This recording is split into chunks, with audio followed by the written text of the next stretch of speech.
ने कक्षा में बच्चों को पढ़ाई राजनीति। कर्रापुर स्थित पीएलपी कॉन्वेंट स्कूल में आयोजित की गई साप्ताहिक कार्यशाला। छात्र छात्राओं एवं विधायक के बीच हुई तीखी नोकझोंक। कर्रापुर के पीएलपी कॉन्वेंट स्कूल में साप्ताहिक कार्यशाला का आयोजन किया गया। कार्यशाला में मुख्य अतिथि के रूप में क्षेत्रीय विधायक तरवर सिंह लोधी एवं विशिष्ट अतिथि के रूप में लोधी सेना संगठन के राष्ट्रीय अध्यक्ष हेमराज सिंह लोधी मौजूद रहे। कार्यशाला का विषय राजनीति समाज सेवा का सर्वोत्तम माध्यम था। इस विषय पर विधायक तरवर सिंह लोधी ने बच्चों को कक्षा में जाकर पढ़ाया और राजनीति के उद्देश्य एवं कर्तव्य बताए। साथ ही बच्चों के प्रश्नों के उत्तर देते हुए बच्चों को अपना कार्य सदैव ईमानदारी से करने को कहा। विशिष्ट अतिथि के रूप में उपस्थित हेमराज सिंह लोधी ने कहा, मां बाप के बाद शिक्षक ही आगे की राह दिखाते हैं, इसलिए स्कूल में मन लगाकर पढ़ाई करना चाहिए और अच्छे संस्कार ग्रहण कर अपने माता पिता और क्षेत्र का नाम रोशन करना चाहिए। इस अवसर पर लोधी सेना संगठन के जिला उपाध्यक्ष हाकम सिंह लोधी, जिला प्रचार मंत्री अखिलेश लोधी, स्कूल संचालक राजेश प्रजापति एवं समस्त स्टाफ के साथ साथ अभिभावक भी उपस्थित रहे।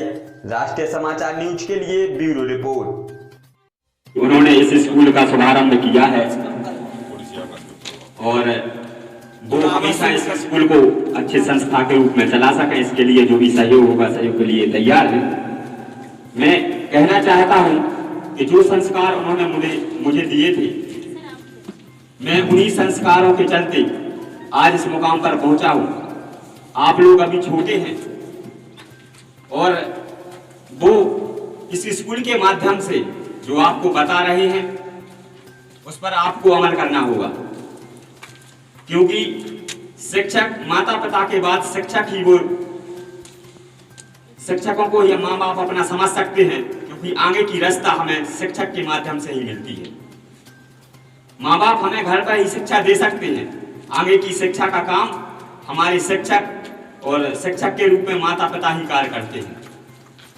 तो मैं आप सभी से निवेदन करना चाहता हूं, आप सभी जो भी पढ़ाया जा रहा है उस पर ध्यान दें और संस्कारमय बने और अपने स्कूल के साथ साथ शिक्षकों के साथ साथ अपने माता पिता का नाम और अपने क्षेत्र का नाम भी रोशन करें।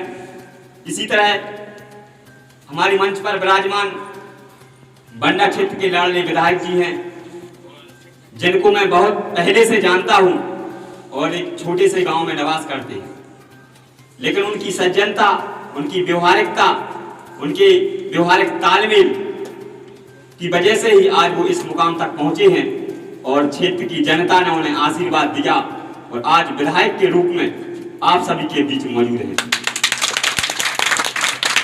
मैं ऐसे विधायक को धन्यवाद देना चाहता हूं कि कोई भी छोटे छोटे से कार्यक्रम भी होते हैं, लेकिन वो वहां पहुंचने का कार्य करते हैं। शायद यही कारण है कि क्षेत्र की जनता उनसे कभी रुष्ट नहीं हुई, विधायक को अपना विधायक ही मानती है और क्षेत्र में आज चर्चा का विषय बना हुआ है। सम्मानीय अखिलेश सिंह जी, हमारे बीच में हमारे खेल मित्र कहें चाहे राजनीतिक मित्र कहें, सम्मानीय बाबू भाईजान जी, हमारे बीच में सम्मानीय केसरी से जी बहरोल, हमारे बीच में हमारे छोटे मित्रों में क्या नाम है, सहेंद्र जी बता दूं। इसमें चाहे हम विकास की बात करें, ठीक है, जैसे मैंने तो जो राजनीति करी है वो जमीन से करी है। मैं सरपंच भी रहा और फिर उसके बाद जिला पंचायत सदस्य भी रहा और फिर उसके बाद विधायक बना। अब इसमें क्या होता है कि कोई भी राशि है, बात को समझना, कोई भी राशि है,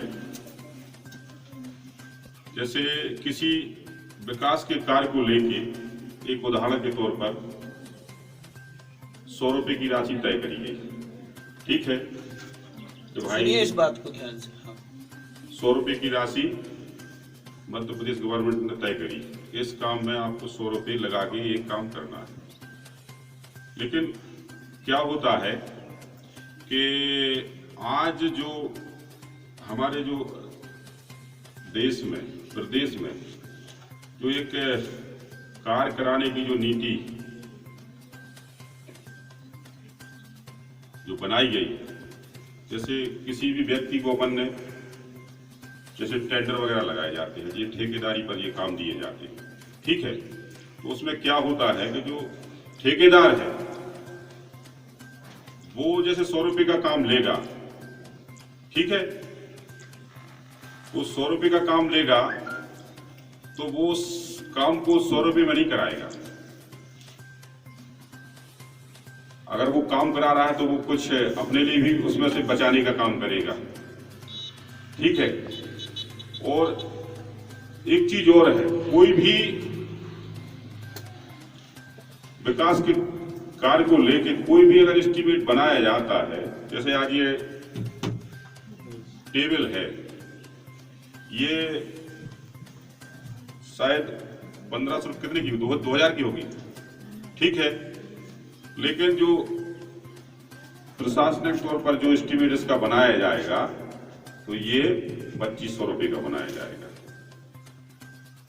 और इसका काम यदि ठेकेदार को दिया गया तो वो 500 रुपए इसमें से बचा लेगा। और जैसा कि आपने जो क्वेश्चन किया है कि वो जनता के बीच तक कोई भी राशि है, तो मैं इसमें कहना चाहूंगा कि आज जो राजनीतिक पदों पर जो लोग बैठे हैं, जो प्रशासनिक पदों पर जो अधिकारी बैठे हैं, अगर सभी लोग ईमानदारी से अपने कर्तव्यों का निर्वहन करेंगे तो 100 रुपये अगर वहां नियुक्त किए गए तो 100 रुपया वो नीचे तक पहुंचेंगे। लेकिन इसमें कुछ बेईमान और भ्रष्टाचारी लोग बैठे होते हैं, चाहे वो राजनीतिक पदों पर हों और चाहे आधिकारिक पदों पर हों, तो वो भ्रष्टाचारी करके आज हितग्राही के जेब में 100 रुपये जाना है, 100 रुपये तो हितग्राही की जेब में जाएंगे, लेकिन वो अधिकारी एडवांस में 100 रुपये देने पर सरकार के 20 रुपये एडवांस में उससे भ्रष्टाचार के रूप में ले लेते हैं। अब इसके लिए अगर एक मुहिम चलाई जाए शुरू से लेकर ऊपर से लेकर नीचे तक, आज चाहे राजनीतिक पदों पर जो व्यक्ति बैठे हैं उन्हें अपने कर्तव्य निर्वहन करने के लिए, जैसे मैं विधायक हूं तो मुझे 1,10,000 रुपए का मानदेय दिया जाता है। अब उसके बाद मैं यदि भ्रष्टाचार करने लगूं तो गलत है कि नहीं? इसी प्रकार अधिकारियों को भी एक चपरासी से लेकर कलेक्टर कमिश्नर तक उसके पद के हिसाब से, उसके कार्य के हिसाब से, उसके कार्य क्षेत्र के हिसाब से उसे तनख्वाह दी जाती है,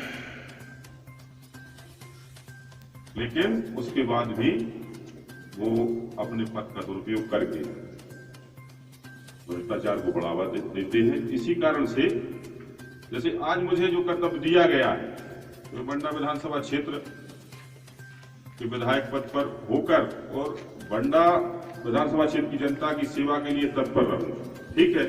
इसी प्रकार अधिकारी जो जिले का जो अधिकारी है वो होता है कलेक्टर।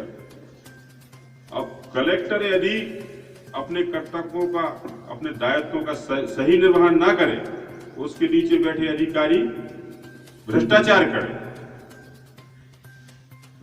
करें, तो जो राशि ऊपर से जो जैसे 100 रुपया किसी हितग्राही को नियुक्त करी गई है तो उसमें तो फिर वो पूर्ण रूप से उसके जेब में नहीं जा सकती।